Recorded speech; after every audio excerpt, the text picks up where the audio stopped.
बिहार में बाढ़ से हाहाकार है। सैकड़ों गांव बाढ़ की चपेट में हैं। नेपाल से पानी छोड़े जाने के बाद नदियां गरज रही है। आज तक के रिपोर्टर ग्राउंड पर पहुंचे और हालात का जायजा लिया। बिहार में कोसी नदी का रौद्र रूप दिखाने के लिए इस वक्त हम सहरसा जिले के महिषी प्रखंड में मौजूद हैं और आपको तस्वीरें दिखा रहे हैं मुरली गांव की। देखिए, जहां पर मैं खड़ा हूं, ये मुरली गांव का मुख्य सड़क मार्ग है जो कि अन्य गांवों को भी जोड़ता है, जहां लाखों की आबादी रहती है। लेकिन जिस तरीके से कोसी में पिछले 24 घंटे में जलस्तर में वृद्धि हुई है, तकरीबन 3.5 लाख क्यूसेक पानी जो नेपाल की तरफ से आया है, उसके बाद कोसी आप देख सकते हैं किस तरीके से हाहाकार मचा रही है।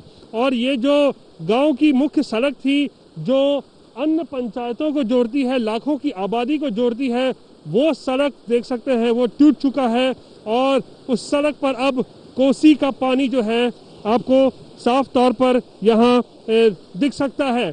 आप देखिए, इसकी वेग देखिए किस तरीके से ये इतनी वेग में जो ये बह रहा है। जाहिर सी बात है ये डरावना है, भयावह है जो इस वक्त कोसी का रौद्र रूप है। कुछ लोगों से बात करते हैं, कब से ये हालात हैं?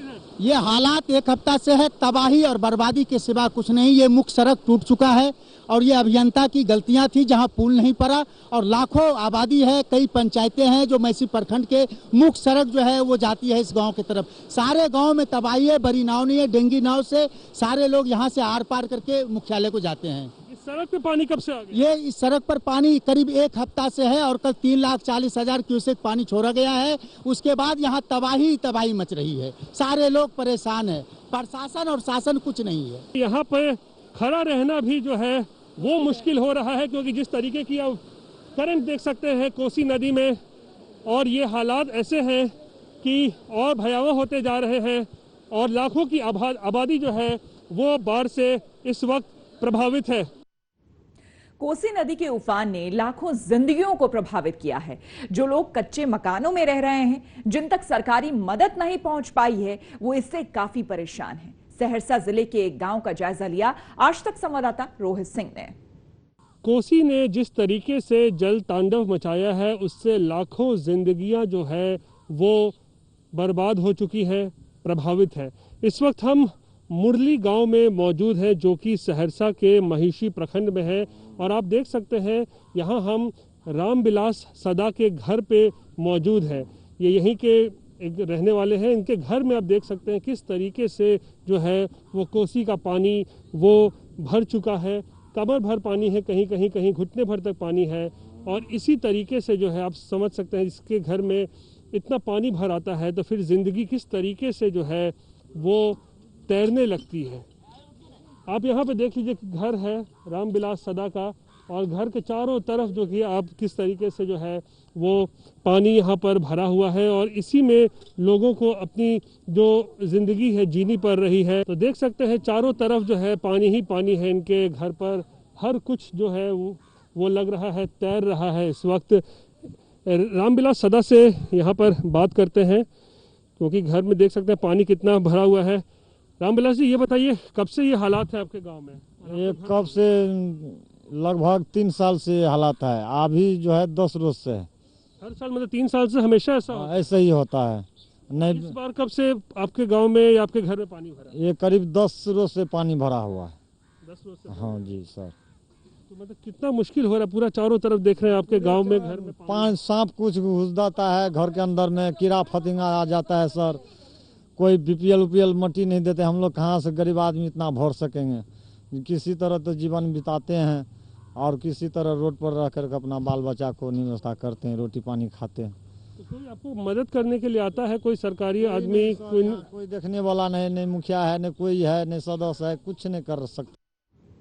हैरानी की बात यह है कि हर साल बिहार के लोग इस त्रासदी को झेलते हैं, लेकिन उसके बावजूद बिहार सरकार के पास कोई पुख्ता प्लान नहीं है। बिहार के बाद अब बात करेंगे हम असम की, और असम में ब्रह्मपुत्र नदी जो वहां की एक तरह से जीवन रेखा है, उसका प्रकोप किस तरह से कई जिले में बाढ़ के तौर पर देखा जा रहा है वो आपको दिखाते हैं। दरअसल ब्रह्मपुत्र नदी उफान पर है, जहां से गुजर रही है तबाही का मंजर दिख रहा है। गोलाघाट के उस गांव में हम पहुंचे हैं और ये पुष्पलाल का घर है और ऐसे न जाने कितने घर हैं इस गांव में जो सब कुछ फिलहाल पानी के भीतर समाये हुए हैं। अमूमन इन इलाकों में हर साल बाढ़ आती है और बाढ़ की वजह से अगर आप यहाँ घरों की बनावट देखें तो वो इसी तरह होती हैं जो ज़मीन से लगभग 7 से 8 फीट 10 फीट ऊंचे बनाए जाते हैं। वो इसलिए क्योंकि बाढ़ का सामना हर साल करना पड़ता है और अगर पक्के घर होंगे सामान्य तरीके से तो पानी में डूब जाएंगे। पानी का स्तर अगर असम की बाढ़ को देखें और यहाँ के जो लोग रहते हैं वो मानते हैं कि पानी का स्तर ये कम है, पानी इसके ऊपर भी जाता है। शहरों में घुटनों तक के पानी को लोग बाढ़ कहते हैं, असम में बाढ़ इस हद तक है कि सब कुछ डूबा हुआ है लेकिन फिर भी लोग उसे सामान्य जिंदगी मानते हैं। यहाँ जिंदगी कितनी मुश्किल है इसका अंदाजा इससे दिखाइए कि ये बांस से बनाया हुआ घर है, घर के नाम पर यहाँ कुछ है नहीं, ये एक सीमेंट का खंबा है और बाकी सब कुछ बांस से बनाया हुआ है। और ऐसे ही जगहों पर जहाँ लोग रहते हैं, मुश्किलों में हैं, उन तक मदद पहुँचाना अपने आप में एक बड़ी चुनौती बन जाती है।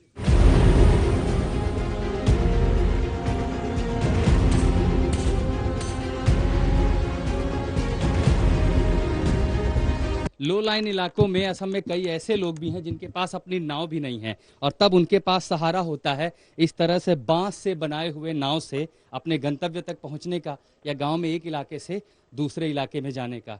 जाहिर है ये जोखिम भरा भी है लेकिन ये हर साल की कहानी है। असम के गोलाघाट से संजय कुमार के साथ में आशुतोष मिश्रा, आज तक। तो आपने असम का हाल देखा, लेकिन अब आपको हम बताएं कि हम बात करेंगे कोरोना और कुर्बानी की जुबानी जंग जो छिड़ी हुई है उसको लेकर। लेकिन उससे भी पहले हम आपको लिए चलते हैं बिहार की राजधानी पटना, जहां पर अलग तरह की जंग छिड़ी हुई है। कोरोना से जूझ रहे बिहार की राजधानी में पटना एम्स के करीब 400 से ज्यादा नर्सिंग स्टाफ हड़ताल पर चले गए हैं। कॉन्ट्रैक्ट पर रखे गए ये नर्सिंग स्टाफ कोविड ड्यूटी पर तैनात थे। पटना में ये केंद्र का एकमात्र कोविड अस्पताल है। यहां कहीं वीवीआईपी कोविड मरीज हैं। हड़ताल पर गए नर्सिंग स्टाफ वेतन बढ़ोतरी, स्थायी नौकरी और स्वास्थ्य बीमा की मांग कर रहे हैं। एम्स प्रशासन के मुताबिक मांगे मान ली गई है, लेकिन कुछ मुद्दों को लेकर हड़ताली कर्मचारी काम पर लौटने को तैयार नहीं है। सर की देखिए, हम लोग काफी मेहनत कर रहे हैं यहाँ पे कोविड पेशेंट्स को ट्रीट करने में। अगर आपका साथ रहेगा तो बहुत अच्छा रहेगा। आपने इतना अच्छे से ड्यूटी किया है, काफी मेहनत किया है, प्लीज उसे खत्म मत कीजिए, उसे खराब मत कीजिए। आपसे एम्स प्रशासन, जिला प्रशासन आपसे ये गुहार करता है, कृपया ड्यूटी पे लौट जाएं, यही हम चाहते हैं। धन्यवाद। आपके जो नेता हैं उनको भी ब्रीफ कर दिया गया है और सभी जो शर्तें आपकी थी, मांगे थी, वो एम्स ने मान लिया है। आपको 50 लाख रुपए का कोविड में अगर कुछ होता है तो वैसी स्थिति में 50 लाख का आपको कवर्ड आपके फैमिली को मिलेगा। 50 लाख का कंपनसेशन मुआवजा मिलेगा। आप लोगों की सभी मांगे एम्स ने मान लिया है और आप लोगों से मेरा अनुरोध है कि आप लोग स्ट्राइक तुरंत खत्म कीजिए और इमीडिएट अपने काम में लगिए। आपकी जो मांगे थी, जो मेमोरेंडम आपने दिया था, उसी के अनुरूप आपकी सभी मांगे मान ली गई हैं। आप लोग यहाँ से अब डिस्पर्स कीजिए। आपकी वार्ता हो चुकी है, वार्ता के परिणाम आ चुके हैं। आप लोग निर्णय लेकर यहाँ से तुरंत आप लोग जो है डिस्पर्स कर जाइए और अपने काम पर लौट जाइए। जो हेल्थ वर्कर हड़ताल पर हैं, किसी दूसरे आदमी के बहकावे में नहीं आए। कुछ ऐसे एलिमेंट हैं जो उल्टा सीधा बात बोलकर बहकाते हैं, डालमा में रखते हैं, धोखा देते हैं, अंधेरे में रखते हैं। उनके बहकावे में नहीं आए, अपने लिए सोचे, अपने परिवार के लिए सोचे और किसी तरह से गतिविधि में ना शामिल हो, ताकि आम जनजीवन यहाँ पर संक्रमित नहीं हो और ना ही आप लोगों में से और कोई संक्रमित हो। किसी भी ब्रोकर के, किसी भी दलाल के, किसी भी ऐसे आदमी के बहकावे में नहीं आए जो आपका भला नहीं सोचता हो। हाँ, ये ध्यान रखिए और आपको चेतावनी दी जाती है कि आप लोग यहाँ से डिस्पर्स कर जाइए और जो लोग खड़े हैं सोशल डिस्टेंसिंग मेंटेन कीजिए। यहाँ सोशल डिस्टेंसिंग कीजिए, मास्क लगाइए और यहाँ से डिस्पर्स कीजिए। और आपको बता दें कि आज तक संवाददाता अंकित त्यागी पटना के एम्स में ही मौजूद हैं। उन्होंने हड़ताली नर्सिंग स्टाफ से भी बात की। देखिए अंकित त्यागी की ये रिपोर्ट। नवजोत, मैं इस समय all India institute of medical sciences Patna के बाहर खड़ा हूं और अगर आप देखेंगे तो शायद ये जो पूरा नर्सिंग स्टाफ है इस समय अस्पताल के अंदर होना चाहिए, क्योंकि ये कोविड डेडिकेटेड अस्पताल है और यहाँ पर बहुत सारे वीवीआईपी पेशेंट भी हैं, लेकिन ये सब लोग बाहर हैं। यहाँ पर हड़ताल की स्थिति है। आपको जल्दी सुनाता हूँ कि क्यों हड़ताल पर हैं यहाँ का जो नर्सिंग स्टाफ है, क्यों आप लोग बाहर खड़े हुए हैं और हड़ताल किस वजह से करी है आप लोग? एक्चुअली 3 मंथ से सबको पता है कि कोविड का इतना चल रहा है और हम इतना रिस्क लेके भी ड्यूटी कर रहे हैं। मैं इतना बस हम जॉब सिक्योरिटी चाहते हैं कि जब कोरोना में आप हमसे इतना काम करवा रहे हैं, अगर कोविड का कभी भी अगर खत्म हो जाता है उसके बाद आप निकाल देंगे तो कैसा लगेगा? अच्छा नहीं लगेगा। पर इस समय इतनी क्रिटिकल सिचुएशन है, ये अस्पताल कोविड डेडिकेटेड अस्पताल है, अगर आप लोग बाहर आ जाएंगे तो चरमरा जाएगा पूरा व्यवस्था वहाँ पर। सर क्रिटिकल है, हम भी समझ सकते हैं ये बात, लेकिन मैनेजमेंट को भी समझनी चाहिए। वो भी हमारे उससे हैं, डॉक्टर एमएस जो भी है वो भी मेडिकल स्टाफ है, उनको भी ये बात समझनी चाहिए। हम इतना रिस्क लेके कर रहे हैं, हम घर जाते हैं, क्वारंटाइन हो जाए, हमारे को फैमिली को कुछ हो जाए तो क्या होगा? इनकी अपनी समस्याएं हैं साथ ही साथ, लेकिन इसका असर जो यहाँ पर जो पूरा हॉस्पिटल है उसके ऊपर जरूर पड़ेगा। और जिस तरीके से लोग इस स्ट्राइक पर खड़े हुए हैं, जिस तरीके से सब सोशल डिस्टेंसिंग का पालन नहीं हो रहा है, ये एक बड़ी चुनौती भी बनती जा रही है यहाँ पर लोगों के लिए, क्योंकि आसपास भी कोरोना फैल सकता है। यहाँ पर मेरे पीछे अगर आप देखेंगे तो यहाँ पर जो एम्स का प्रशासन है वो बात करने की कोशिश कर रहा है नर्सिंग स्टाफ से, उनको मनाने के लिए। कुछ उनकी मांगों को माना भी गया है, कुछ बताया भी गया, लेकिन उसके बाद भी अभी भी जो सिचुएशन है वो जस की तस बनी हुई है। आपको कोशिश करते हैं एक बार ये दिखाने के लिए कि यहाँ पर किस तरीके से बातचीत हो रही है, इस बात को यहाँ पर जो नर्सिंग स्टाफ है उसे मनाने के लिए, क्योंकि जो कॉन्ट्रैक्चुअल नर्सिंग स्टाफ है उसके 80% उसके जो लोग हैं नर्सिंग में, उनके ऊपर डिपेंड करता है पूरा ये जो कोरोना का पूरा यहाँ पे पूरी ड्यूटीज जो हैं, और उनके बाहर आने से बहुत बड़ी समस्या यहाँ पर खड़ी हो जाएगी। अभी थोड़ी देर पहले अनाउंसमेंट हुआ और उनको बताया गया कि कुछ आपकी मांगे मानी गई हैं, उसके बाद भी जो यहाँ पर स्थिति है वो जस की तस बनी हुई है। कैमरा पर्सन दिनेश के साथ अंकित त्यागी, पटना आज तक। तो ये आपने पटना एम्स का हाल देखा। अब आपको बता दें कि दरअसल इस वक्त कोरोना का ग्राफ किस तरह से बढ़ रहा है। देश की बात करें तो देखिए, देश में कोरोना की रफ्तार लगातार तेजी से बढ़ रही है। हर दिन आंकड़े 40,000 के पार अब जो है वो पहुंच रहे हैं। आज तो सबसे ज्यादा 45,000 से ज्यादा पहुंच गया है यह आंकड़ा। बढ़ते आंकड़ों के बीच अब कई राज्य लॉकडाउन की तरफ लौट रहे हैं। भोपाल में भी 24 जुलाई से 10 दिन का लॉकडाउन है। पश्चिम बंगाल में भी आज और शनिवार को लॉकडाउन लगा दिया गया है।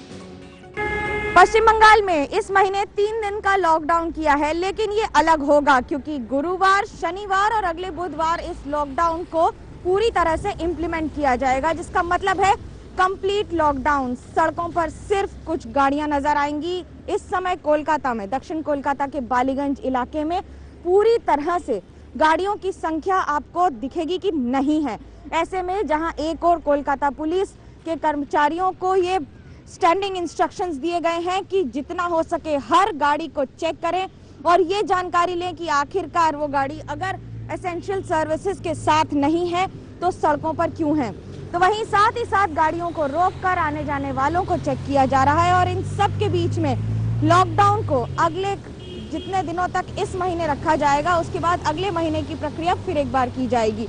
एसेंशियल सर्विसेज को इससे बाहर रखा गया है, लेकिन बाकी कोई भी अगर निकलेगा तो उसके खिलाफ कड़ी कार्रवाई होगी। कैमरा पर्सन तपन नस्कर के साथ मनोज्ञा लोईवाल, कोलकाता आज तक। मध्य प्रदेश की राजधानी भोपाल में कोरोना संक्रमण की रफ्तार को देखते हुए शिवराज सरकार ने बड़ा फैसला किया है। मध्य प्रदेश की राजधानी भोपाल में अब 24 जुलाई की शाम से 10 दिनों का कंप्लीट लॉकडाउन लगाया जाएगा। आपको बता दें कि कल जो कोरोना समीक्षा बैठक हुई है उसी में ये फैसला लिया गया है, क्योंकि इससे पहले भोपाल में कोरोना संक्रमण को देखते हुए 12 से ज्यादा इलाकों में लोकल लॉकडाउन लगाया गया था, लेकिन जिस तेजी से मामले बढ़ रहे हैं उसको ध्यान में रखते हुए अब ये बड़ा फैसला किया गया है। फिलहाल हम एमपी नगर में मौजूद हैं। मध्य प्रदेश की व्यावसायिक राजधानी का ये एक मध्य प्रदेश की राजधानी का एक बेहद अहम व्यावसायिक केंद्र है। यहाँ पे भी अगर आप देखें तो जिस तरीके से तमाम दुकानें बंद हैं, गलियां सूनी पड़ी हुई हैं, ये इसी वजह से है क्योंकि जो लोकल लॉकडाउन लगाया गया था उसमें ये भी तय किया गया था कि भोपाल में जो बाजार होंगे, जो निजी दफ्तर होंगे, वो महज 30 से 50% स्टाफ के साथ ही खोले जा सकेंगे, क्योंकि संक्रमण भोपाल में फैलता जा रहा है। लेकिन इसके बावजूद जब हालात काबू में होते नहीं दिखे तो लॉकडाउन का बड़ा फैसला शिवराज सरकार को करना पड़ा भोपाल में। आपको बता दें कि ये जो लॉकडाउन लगेगा इसमें भोपाल से बाहर जाना या फिर भोपाल की जिले की सीमा में आना पूरी तरीके से प्रतिबंधित रहेगा। ई पास जरूर आपको लेना होगा अगर आपको कोई मेडिकल इमरजेंसी है और आपको बाहर कहीं जाना है या भोपाल में आना है तो। लेकिन 10 दिनों का ये लॉकडाउन कहीं ना कहीं एक बड़ा फैसला इसलिए कहा जा रहा है क्योंकि एक तरफ सरकार ये दावा कर रही थी कि अब अनलॉक के चलते मामले कम होंगे, लेकिन मामले बढ़ते चले गए, संक्रमण फैलता चला गया और इसी वजह से ये एक बड़ा फैसला करते हुए ये तय किया गया है 3 अगस्त तक तो भोपाल में लॉकडाउन रहेगा ही, लेकिन समीक्षा की जाएगी अगस्त में और उसके बाद एक बार फिर ये तय किया जाएगा कि 3 अगस्त को इस लॉकडाउन को खत्म करना है या फिर इसे आगे बढ़ाना है। रवीश पाल सिंह, भोपाल, आज तक। जम्मू कश्मीर में कोरोना वायरस के मामले बढ़ने के बाद प्रशासन ने एक बार फिर लॉकडाउन जम्मू कश्मीर में जारी किया है। दरअसल जिस अंदाज से पूरे जम्मू कश्मीर में और ख़ास तौर से कश्मीर में कोरोना वायरस के मामले बढ़ रहे हैं और लगातार कोरोना वायरस से लोगों की जानें जा रही हैं, उसके चलते प्रशासन ने ये कदम उठाए हैं। ये पूरा लाल चौक का इलाका है, आप देख सकते हैं इसको पूरी जो सड़कें हैं इस पर बंद कर दी गई हैं ताकि किसी तरह की आवाजाही रोकी जा सके। बुधवार की बात करें तो 453 नए मामले जो हैं कोरोना वायरस के जम्मू कश्मीर में सामने आए हैं, जिसमें अधिकतर कश्मीर से ही है। जहां तक मौत का आंकड़ा है वो भी 278 तक पहुंच गया है, क्योंकि बुधवार को 12 मरीजों की कोरोना वायरस के चलते जान चली गई। फिलहाल ये प्रशासन ये मान के चल रहा है कि शायद इस लॉकडाउन से किसी हद तक कोरोना वायरस के फैलाव पर काबू पाया जा सकता है, लेकिन दूसरी तरफ प्रशासन पर दबाव भी है क्योंकि 1 अगस्त को जो है बकरीद मनाई जा रही है, उसको लेकर फिलहाल बाजार कश्मीर में बंद रहेंगे।